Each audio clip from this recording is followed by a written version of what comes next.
Hi, I'm Sharon Renfro. Our hearts and minds at SharonRenfro.com believes that we must open our minds before we can open our hearts to one another. A fundamental idea to an alternative way to understand the psychology of relationships. This means that thinking is the key to successful, meaningfully connected relationships. Today's video applies the 3 steps of thinking to the relationship issue of learning to have relationships. Now, I'm going to use examples of the 3 steps of thinking. So I'll talk about the first step, second step, and the third step, and I will give examples of each of those so that you can understand what I'm talking about. Now, the first step of thinking is research. That means that we gather pertinent and objective information. First example, the first day of relationship school is the first day of life. Number 2, a relationship is essential for individual survival. Number 3, the only part of our brain that is readily available to use at birth is the emotional brain, or the lizard brain.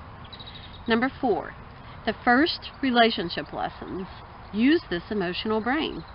The emotional brain assesses for individual safety in the context of the relationship. Number 5, the behavior we have to negotiate our relationship with when we sense a threat to the balance in the need to be an individual and the need to be in a relationship are conflict, fight, distance, flight, pretend, camouflage, and cutoff, play dead. Now, these behaviors can be seen throughout nature and represent the simplest functions of the brain. I'm going to say that again. They represent the simplest functions of the brain. And these behaviors are extremely effective for babies and young children whose brains have not developed the capacity for more complex functions. They're also extremely effective in highly dangerous and simple environments. Number 6, while more complex functions are possible as we mature, for the most part, we don't recognize the need to learn more adaptive strategies to manage relationships. We don't learn to think. At the urging of conventional psychology, we continue to monitor our world with our gut and feelings, which change on a dime, depending on what our gut tells us. We use our gut and feelings to make our relationship decisions. The emotional and feeling brains, ironically, do not ever consider the well-being of our relationship partners. Pretty much we are either selfish or selfless creatures stuck in an instinctual world. The second step of thinking is reason. That means that we use the information that we've gathered to reach a deep understanding through logic and reason. Number 1, the nature of the adult relationship differs dramatically from that of the parent-child relationship. But we don't behave as if it's different. We don't recognize the need to engage empathy to form meaningful connections between one another.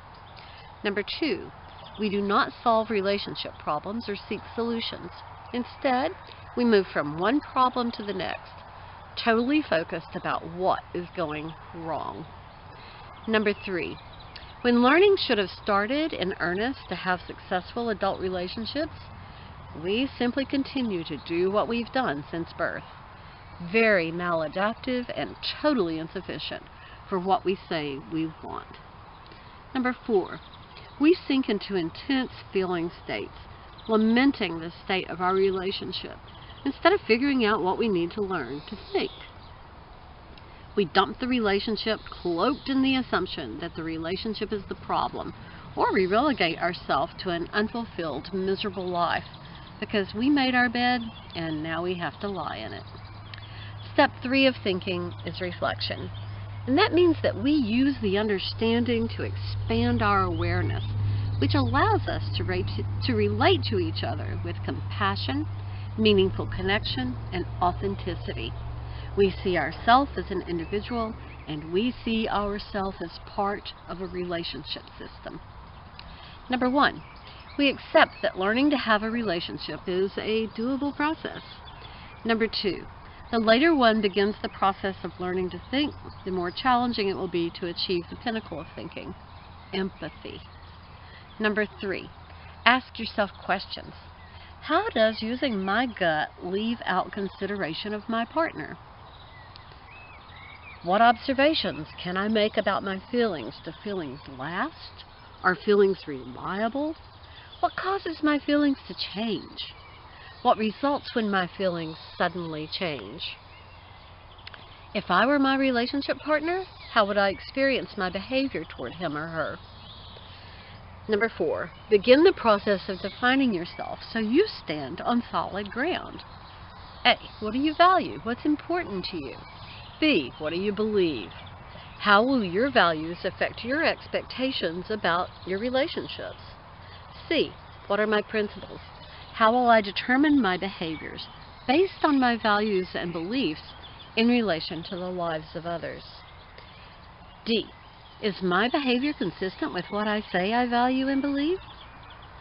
E, how would someone else describe me? We must open our minds in order to be able to open our hearts. Now, if these ideas have been beneficial to you, like us so that others can find us and get the help that they need. But you can also find more information and in-depth discussion about these ideas at SharonRenfro.com in free podcasts. Our Hearts and Minds, the Psychology of Relationship. Please explore our site. I think you will find it really interesting. I hope you do anyway. And thank you so much for listening.